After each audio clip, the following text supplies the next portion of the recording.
జరిగేమియా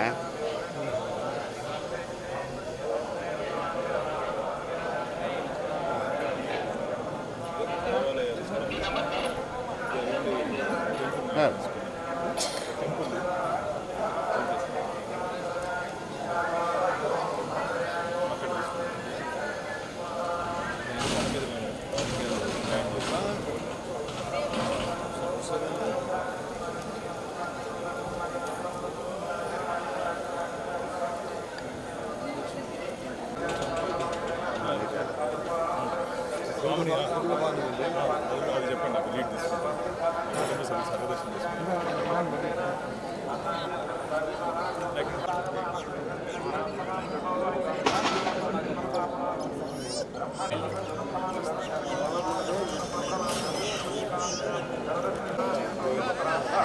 భగవంతుడు ఇచ్చారు చాలా మంచిది మంచి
మీ అందరికీ నమస్కారం.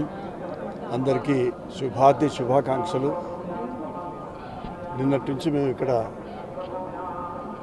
చాలా ఆహ్లాదకరమైనటువంటి వాతావరణం, క్రమశిక్షణతో కూడుకున్నటువంటి ఇక్కడి సిబ్బంది చాలా ఆనందాన్ని కలిగించింది. అన్నిటికన్నా ముఖ్యంగా 50-60 సంవత్సరాల క్రితం ఏ విధంగా మేము ముఖ్యంగా ప్రతిమా ఎండి గారు నిన్న అందరి కుటుంబ సభ్యులతో కలిసి సర్వదర్శనం చేసుకున్నారు. 4 గంటలు అందులో నిలబడి. ఎందుకంటే బస్సులో వస్తే బహుశా మీ అందరికీ జ్ఞాపకం ఉండదు, మీరు వచ్చి ఉండరు. 50-60 సంవత్సరాల క్రితం ఆ బస్సులో ఇక్కడికి వచ్చి పోతుంటే అందరికీ వాంతులయ్యేది, చాలా కష్టపడేది. అంతేకాకుండా అప్పుడు సర్వదర్శనాని కోసం నానా ఇబ్బందులు పడేది. ఇప్పుడు చూస్తే ఇప్పటి యువతకు ఒక ఆదర్శంగా మాకు అనిపించింది. నిన్న మా కుటుంబ సభ్యులందరూ కూడా సర్వదర్శనం చేసుకుంటే నేను యువత కూడా విజ్ఞప్తి చేస్తున్నాను, సరిగ్గా అందరు వచ్చి మాకు ఈ దర్శనం ఆ దర్శనం అని కాకుండా సర్వదర్శనం అనేది సర్వత్రా అందరికీ శ్రేయస్కరమైనటువంటి దర్శనం. అది చేయాలి. ఒక 2 రోజులు కాదు, 3 రోజులు కాదు, ఇక్కడ ఉండి చాలా ఆధ్యాత్మికమైనటువంటి భావనలు వచ్చేటువంటి అవకాశం ఉంటుంది. మాకు నిన్నటి నుంచి చాలా ఆనందమైంది. ఇది మా చరిత్రలో మేము మర్చిపోం. 60 సంవత్సరాలది మళ్ళీ ఒకసారి జ్ఞాపకం చేసుకుంటే ఎంత అభివృద్ధి చెందింది ఇక్కడ స్వామి దేవాలయంతో పాటు ఇక్కడ ఉన్నటువంటి సిబ్బంది వాళ్ళ యొక్క క్రమశిక్షణ చాలా అత్యద్భుతంగా ఉన్నదనేటువంటి భావన నాకు కలిగింది. వారందరూ కూడా మా కుటుంబ సభ్యులందరం కలిసి మా హృదయపూర్వకమైనటువంటి ధన్యవాదాలు తెలియజేస్తున్నాం.